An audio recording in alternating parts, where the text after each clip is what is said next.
Hello students, welcome to CRT Group of Institutions online classes of English. I am A.K. Dwivedi and today I am going to explain you poem number 4, The Road Not Taken. So students, open your book, poem number 4, that is page number 19. Okay, be ready and try to understand this poem seriously. Students, this poem is very important. Written by a great American poet Robert Frost. ये poem एक महान American poet Robert Frost के द्वारा compose की गई है. Okay, and he was a great revolutionary poet of America. वो America के बहुत ही रिवोल्यूशनरी पोएट थे. He was the poet who loved nature deeply. वो ऐसे पोएट थे जो नेचर को बहुत ज्यादा प्रेम करते थे, पसंद करते थे. Okay students, now try to understand the summary of this poem. That means small introduction of the poem. इस पोएम में क्या है, आप क्या पढ़ेंगे? Students, in this poem the poet tells his readers. इस पोएम में कवि अपने पाठकों को बताता है that he has come to a fork in a path in the woods. कि जीवन में एक बार वो जंगल से होकर के गुजर रहा था एक मार्ग से, और आगे चलते चलते वो एक ऐसी जगह पर पहुंचा जहां से वो रास्ता दो भागों में विभाजित हो जाता है. And he was not able to decide which way he should travel. He was in confusion. In the same way, in our life, sometime we have to face such confusions. We are not able to choose what field of life we should have to go and what should not be followed.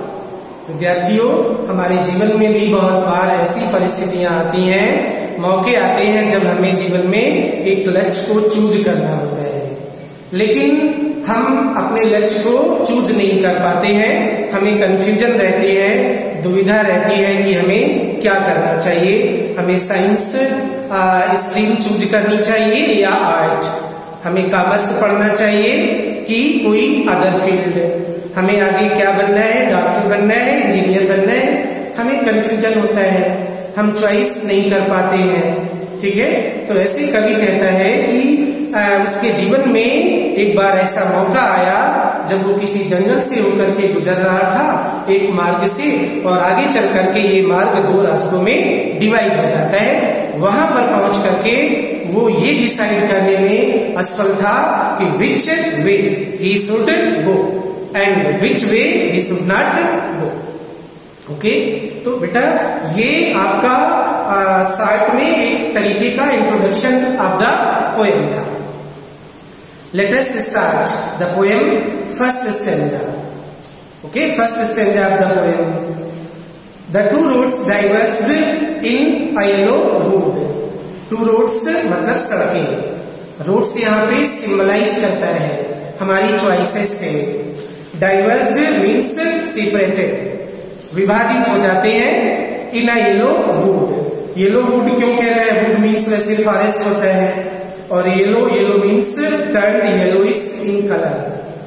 That means it was autumn season and almost all the leaves were dried. They turned yellowish in colour. Okay, उस समय शायद पतझड़ का मौसम था और पत्तियां सूख करके मुरझा गई थी जो मार्ग में चारों ओर बिखरी हुई थी. And sorry I couldn't travel both. उस मार्ग पर लेखक पोएट काफी देर तक खड़ा रहता है और विचार करता है कि उसे किस मार्ग से जाना चाहिए. ओके, बट उसे अफसोस होता है. Sorry I couldn't travel both. किस बात का अफसोस होता है? कि वो दोनों मार्ग से यात्रा नहीं कर सकता है, क्योंकि वो केवल सिंगल व्यक्ति है, तो उसे कोई एक ही मार्ग चूज करना होगा. Okay, and be one traveller कह रहा है कि वो तो एक ही ट्रेवलर है, लॉन्ग आई स्टूड, इसलिए काफी देर तक उस मार्ग पर खड़ा रहा, सोच विचार करता रहा कि किस मार्ग से उसे जाना चाहिए, किस मार्ग से नहीं जाना चाहिए। Okay, and look down one as far as I could, फिर उसने एक मार्ग को देखा, उन दो मार्ग में से एक मार्ग को ध्यान से देखा जहां तक उसकी नजर जा सकती थी। क्या देखता है? To where it went in the undergrowth. Undergrowth means होता है grass, small grass, bushes, plants that grow close together under the trees in the forest, यानी छोटे छोटे पौधे, घास फूस जो पेड़ों के नीचे उगाते हैं। तो उसने देखा, क्या देखा? ये मार्ग आगे चल करके जंगल में, झाड़ियों में अदृश्य हो जाता है।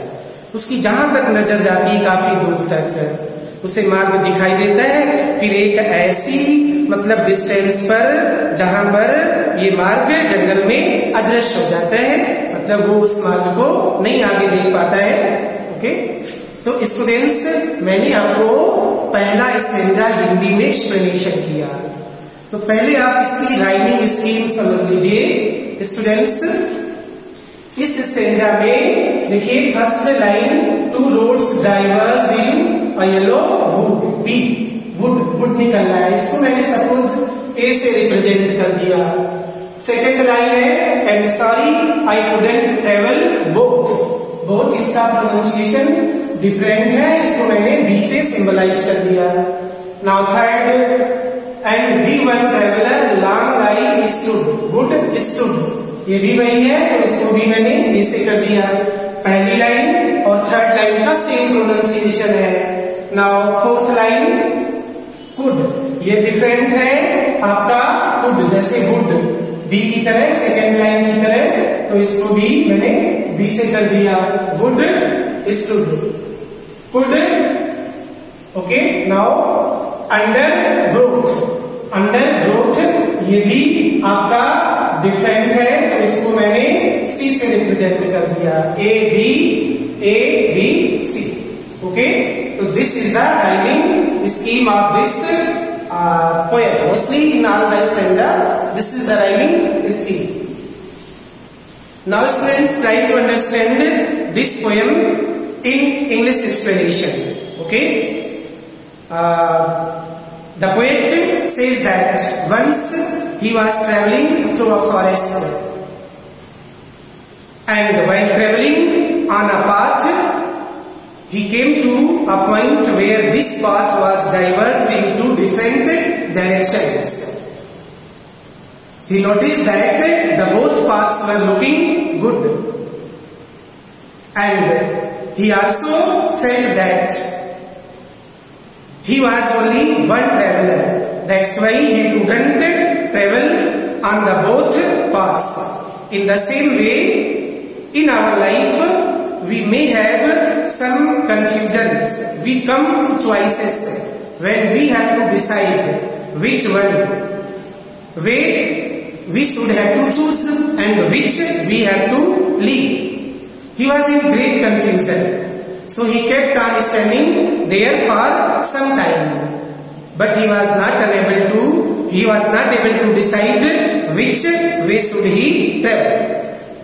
Okay, he noticed that one of the path was proceeding towards the forest, and there was small grass, bushy plants grown on that path, and at some distance this path disappeared in the forest. Okay, in the same way, the poet compares road from our life, from the choices of our life, and says that we come to such point when we are not able to decide which aim should be chosen and which path should not be chosen. Okay, now students, second stanza, then took the other. Second stanza पहले आप समझिए, then took the other, फिर कवि ने जब काफी देर तक एक मार्ग पर खड़ा रहा तो उसने क्या किया? दूसरे मार्ग को चूज किया। जस्ट एज फेयर, यद्यपि दोनों ही सड़कें दोनों ही मार्ग काफी अच्छे थे। ठीक है, उसे लग रहा है कि नहीं, दोनों सड़कें अपनी जगह अच्छी थी। Fair means good. And having perhaps the better claim, having perhaps the better claim, तो उसने एक मार्ग को चुना, उसे लगा कि ये मार्ग better claim, that means the one road was more appealing to him, उसे एक मार्ग ज्यादा आकर्षक लगा। यद्यपि दोनों सड़कें मतलब अच्छी थी, सुंदर थी। बिकॉज इट वॉज ग्रासी, क्योंकि उसे लगा कि जिस मार्ग से वो जाना चाहता है उस मार्ग पर क्या है, ग्रास वॉज ग्रोन, ग्रासी था। Wanted here, that means grass was not broken, less people travelled on that path. Students, अगर गांव में हम जाएं तो देखेंगे कि खेतों के बीच से जहां लोग चलते रहते हैं वहां की घास मुरझा जाती है, टूटी हुई होती है। ठीक है, ऐसे ही कभी देखता है कि एक मार्ग पर क्या था, वहां की घास मुरझाई हुई थी, सूखी हुई थी, पैरों से कुचली हुई थी, trampled under the feet, but one was clean, full of grass and less people had travelled, और दूसरे मार्ग पर कम लोग गए हुए थे। उसने ये देखा। दो एज फार, इसमें क्या करता है, वो एक मार्ग को चूज करता है।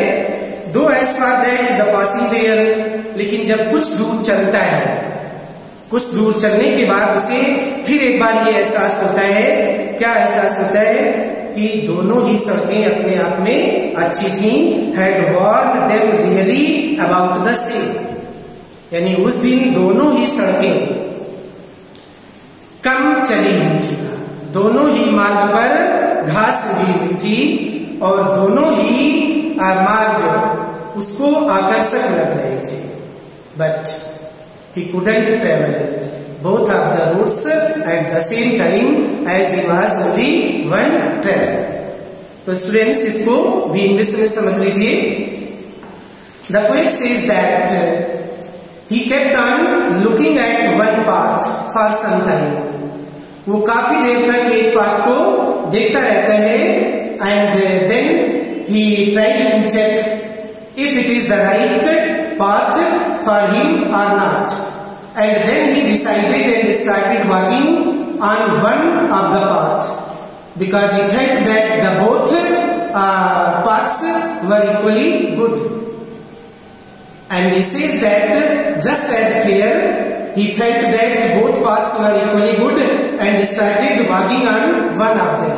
उसने उनमें से एक मार्ग पर चलना प्रारंभ कर दिया। He also adds that although both of the routes claimed to be better, दोनों ही सड़कें अच्छी लग रही थी, and had equally grown with grass, but not many people walked on the road which was chosen by the poet. So he kept on walking on the path, but after walking at some distance, he realized that the both routes were equally good. In the same way, students, we come to a point in our life when we are in great confusion. We have some challenges, difficulties, problems, so we are not able to decide which one path of life should be chosen and which should not be chosen.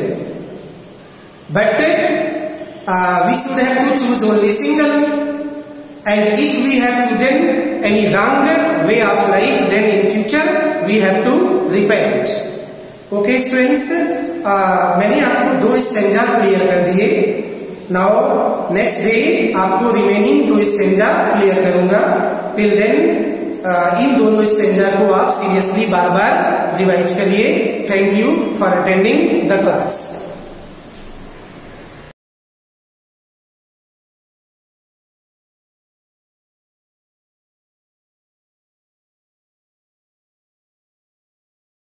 मैं रेणुलता पांडे, संस्कृत शिक्षिका, Shivaji group of institutions. बच्चों, आज मैं आपको पंचमा पाठा यूयम मधुमक्षिका इस, तुम सब मधुमक्खियां हो, ये मैं पढ़ाने जा रही हूँ। बच्चों इसके पहले मैं कुछ कहना चाहूंगी। आप सब घर में रह करके पढ़ाई कर रहे हैं, लेकिन सवाल ये है कि कितनी गंभीरता से कर रहे हैं। तो ध्यान दीजिए, आपको अपना समय नहीं गंवाना है। आप घर में भी रहकर उतनी ही गंभीरता से पढ़ाई करें जैसे कि आप इस विद्यालय में करते हैं, ठीक है? क्योंकि आपको मालूम है ना, विद्या मनुष्याणाम भूषणम। विद्या जो है मनुष्यों का आभूषण है। सबसे बड़ा आभूषण क्या है? विद्या है। इसलिए विद्या प्राप्त करने में जरा भी आलस्य मत करें और गहनता से अध्ययन करते रहें। समझ में आ रहा है? तो आइए स्टार्ट करते हैं। पहला संकेत है किम से लेकर के पुरुष तक, ठीक है? किम डैश डैश पुरुष संकेत डालेंगे, फिर हमेशा की तरह आप संदर्भ लिखेंगे। प्रस्तुत पंक्तियां हमारी पाठ्य पुस्तक संस्कृत सुगंधा के यूयम मधुमक्षिका इष्ट नामक पाठ से ली गई है। और उसके बाद ये संकेत होगा। अब देखिए इन पंक्तियों का अर्थ। किम यूयम भ्रमराः इष्ट। किम मीन्स क्या? यूयम तुम सब, भ्रमराः इष्ट भौरे हो। नहीं, नहीं मीन्स नहीं। वयम मधुमक्षिका स्म, हम सब मधुमक्खियां हैं। ओह अहम जानामि, मैं जानती हूँ। यूयम मकरंद संचयम कुरुथु, कि तुम सब पराग एकत्र करती हो। मधु निर्माणम चा कुरुथ, और मधु का निर्माण करती हो यानी शहद बना। देखिए फिर से, क्या तुम सब भौरे हो? नहीं, हम सब मधुमक्खियां हैं। ओ मैं जानता हूँ या जानती हूँ, दोनों ही सही। मैं जानता हूँ कि तुम सब पराग एकत्र करती हो और मधु का निर्माण करती हो या शहद बनाती हो, ठीक है? अब दूसरा संकेत है बच्चों, यूयम डैश डैश डैश क्रीडिश्यामा। देखिए इन पंक्तियों को, यूयम कहा क्रीडत। यूयम मीन्स तुम सब। तुम सब क्या खेल रहे हो? वयम बैडमिंटनम क्रीडामः, हम बैडमिंटन खेल रहे हैं। यूयम कदा काले चा भागे चा विभक्तो क्रीडस्यथः। यूयम तुम सब, कदा मीन्स कब, काले चा और किस समय, भागे चा विभक्तो या कितने भागों में बांट करके, क्रीडस्यथः मीन्स खेलोगे। तुम सब कब, कितने समय, भागे चा विभक्तो और कितने भागों में बांट, समय को कितने भागों में बांट करके खेलोगे। वयम प्रातः काले क्रीडन समये चा द्वैभागे विभक्तो क्रीडिष्यामः, हम प्रातः काल क्रीडन समय, खेलने के समय को भागे मीन्स दो भागों में, विभक्तो बांटकर, क्रीडिष्यामः खेलेंगे। फिर से इन पंक्तियों को देखो, तुम सब क्या खेल रहे हो? हम सब बैडमिंटन खेल रहे हैं। तुम सब कब और समय को कितने भागों में बांट करके खेलोगे? हम प्रातः काल खेलने के समय को दो भागों में बांट करके खेलेंगे। तो इस तरह से बच्चों ये दोनों संकेत मैंने आपको पढ़ाए हैं। आप शब्दार्थ याद करें। सबसे पहले मैं हमेशा ये कहती हूँ कि आपको सबसे पहले शब्दार्थ याद करना है, तब आपको आसानी से अर्थ समझ में आएगा, ठीक है? एक बार फिर से इन पंक्तियों को देख लीजिए। क्या तुम सब भौरे हो? नहीं, हम सब मधुमक्खियां हैं। ओह मैं जानता हूँ, तुम सब पराग एकत्र करती हो और शहद का निर्माण करती हो। दूसरा संकेत है, तुम सब क्या खेल रहे हो? हम सब बैडमिंटन खेल रहे हैं। तुम सब कब और समय को कितने भागों में बांटकर खेलोगे? हम प्रातः काल खेलने के समय को दो भागों में बांट करके खेलेंगे, ठीक है बच्चों? हाँ, अब नेक्स्ट संकेत मैं अभी आपको पढ़ाती हूँ। हाँ तो बच्चों, मैंने दो संकेत का अर्थ आपको पढ़ाया है। अब इसी पाठ का तीसरा संकेत देखें, किम से लेकर के वत्सामा तक। तो देखिए इसमें पंक्तियां हैं, किम यूयम ग्रामीणाः इष्ट आम वयम आम मीन्स होता है हाँ, वयम ग्रामीणाः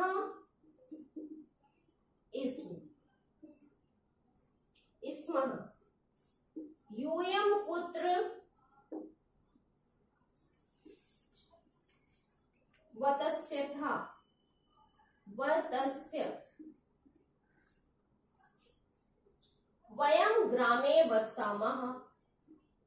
वयं ग्रामे वसामः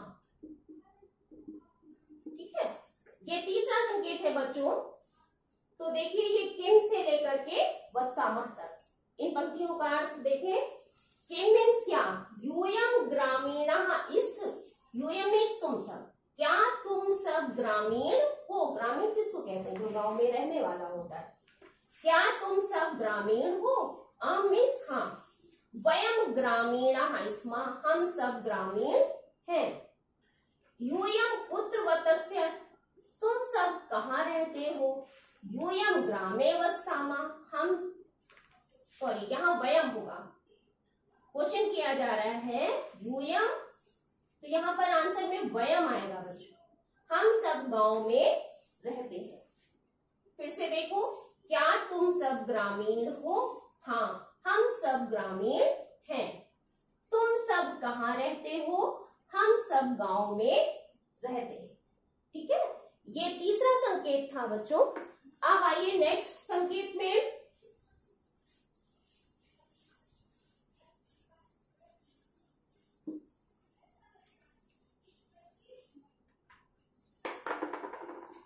नेक्स्ट है यूयम से लेकर के द्रक्ष्यामा तक। यूयम द्रक्ष्यामः,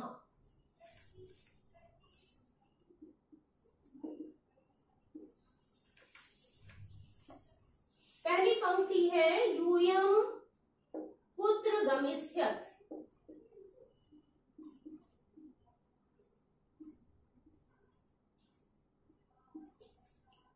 वयम इंद्रप्रस्थम गमिष्यामः, वयम इंद्रप्रस्थम गमिष्यामः। तत्र यूयम किम द्रक्ष्यथ, तत्र यूयम किम द्रक्ष्यथ। द्रक्ष्यथ लृट लकार यानी भविष्य काल है। तत्र वयम कुटुंब स्तंभम द्रक्ष्यामः, तत्र वयम कुटुंब स्तंभम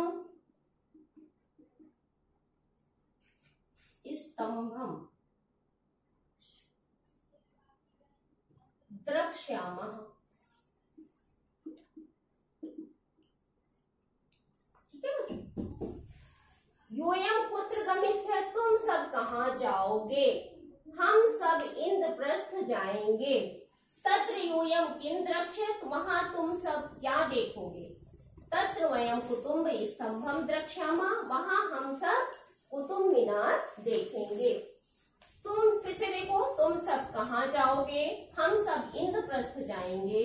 वहां तुम सब क्या देखोगे, वहां हम सब कुतुब मीनार देखेंगे। ठीक है बच्चों, तो इस तरह से ये चौथे संकेत का अर्थ भी पूरा हो गया है।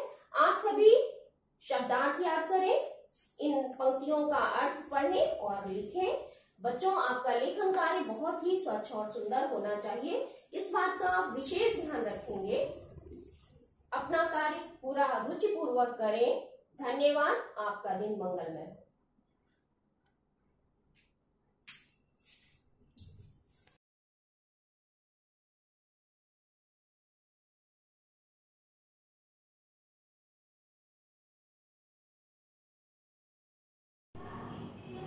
Myself Rakesh Kumar, science teacher of Shivaji group of institution. Science class में 6th क्लास हिंदी मीडियम के बच्चों का स्वागत है। तो बच्चों, पाठ मानव शरीर की रचना एवं कार्य में पिछले क्लास में आपने परिसंचरण तंत्र के बारे में यानी हृदय, धमनी, शिरा के बारे में अध्ययन कर लिया था। इस क्लास में श्वसन प्रणाली के अंतर्गत अध्ययन करेंगे। तो श्वसन प्रणाली, हम भोजन करते हैं ताकि हमारे शरीर के लिए आवश्यक ऊर्जा प्राप्त हो सके, लेकिन बिना ऑक्सीजन के भोजन का विखंडन नहीं होता है, इसलिए वो भोजन हमारे लिए बेकार हो जाता है। किंतु यह भोजन किसी काम का नहीं होता है। जब हम भोजन करते हैं, अगर वो ऑक्सीजन द्वारा न टूटे या मिले नहीं तो वो बेकार है। तो क्योंकि भोजन स्वयं ऊर्जा प्राप्त नहीं करता है, वास्तव में ऊर्जा की उत्पत्ति भोजन के टूटने से होती है। भोजन जब पार्टिकल्स में टूटता है, जैसे पिछली क्लास में हमने बताया था कि ग्लूकोज जब ऊर्जा और कार्बन डाइऑक्साइड में टूटता है तब हमें काम करने की ऊर्जा मिलती है। तो ये क्रिया यानी भोजन का टूटना केवल श्वसन के द्वारा ही संभव है।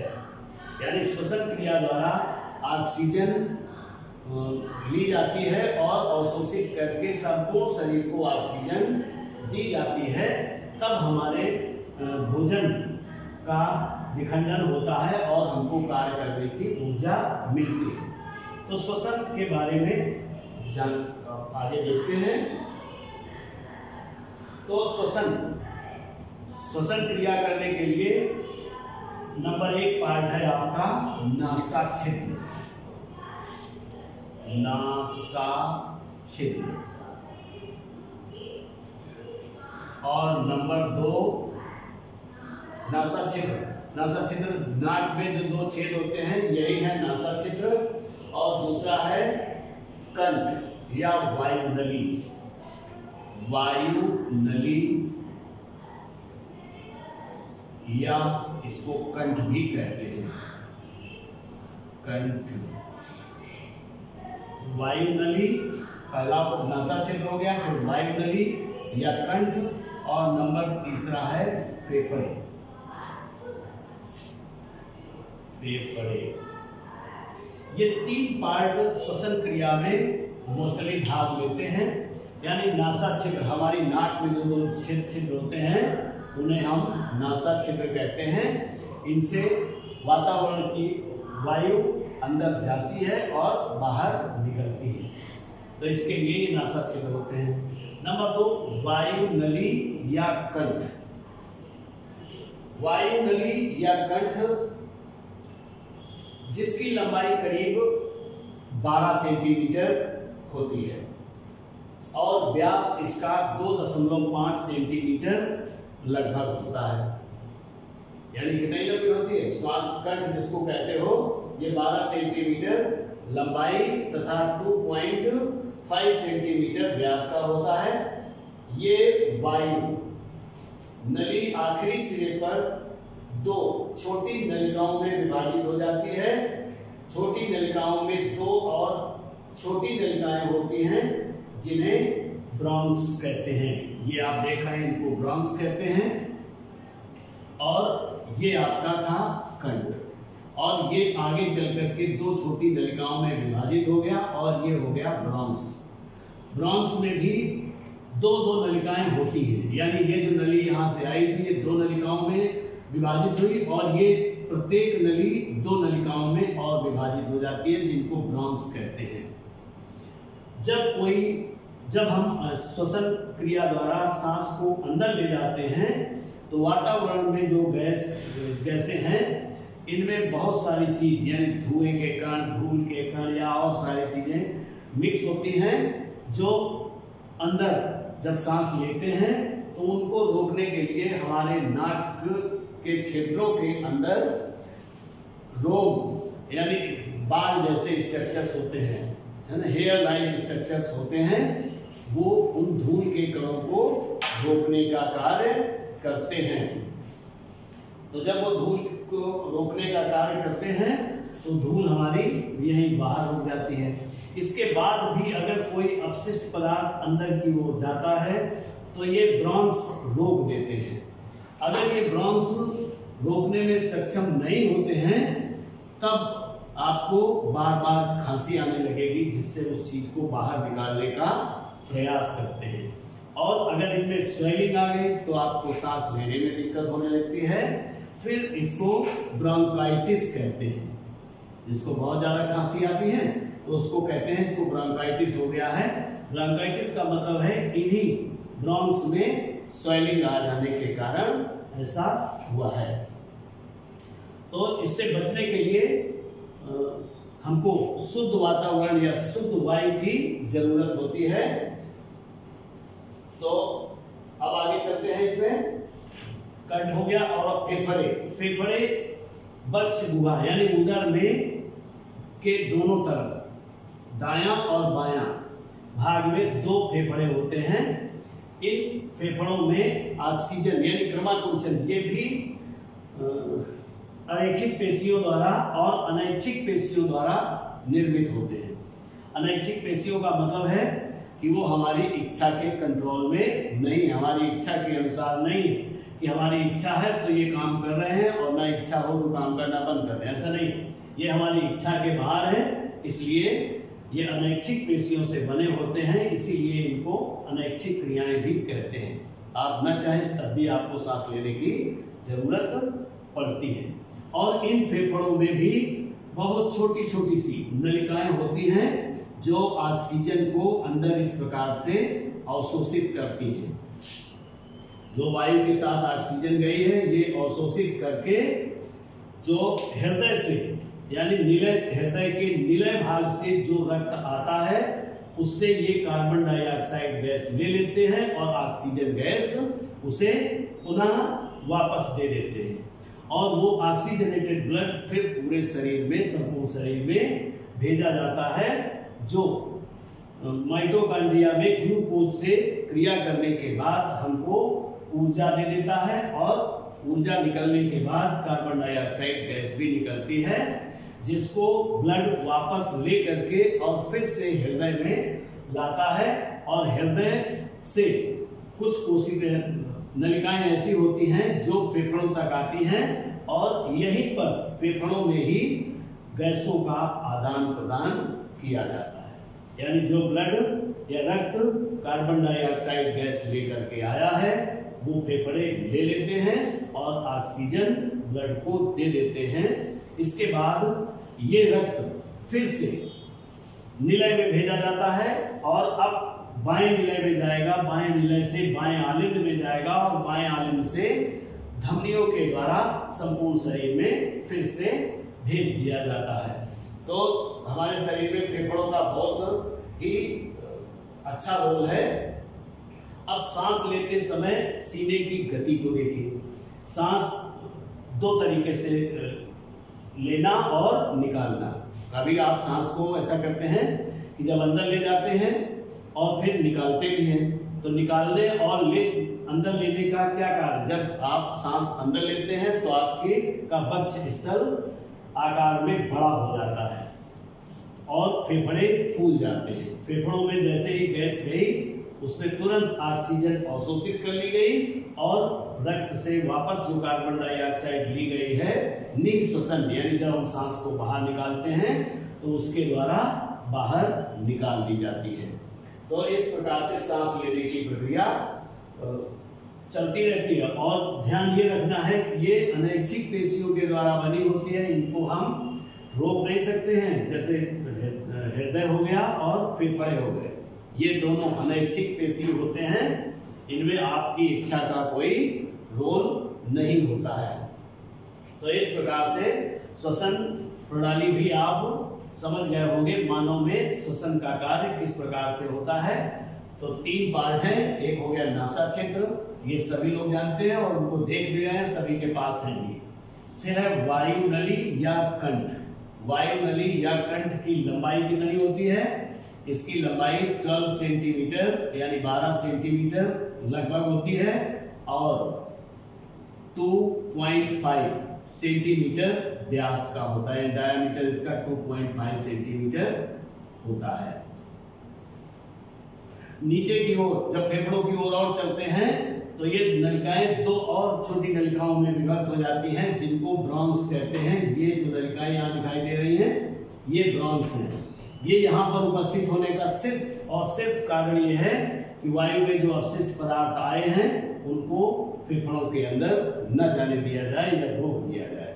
अब इस प्रक्रिया को पूरा करने में कभी कभी ये जो नलिकाएं हैं इनमें स्वेलिंग हो जाती है या सूजन आ जाती है, जिसके कारण ब्रोंकाइटिस नाम का एक रोग हो जाता है, जिसको आप खांसी कहते हैं।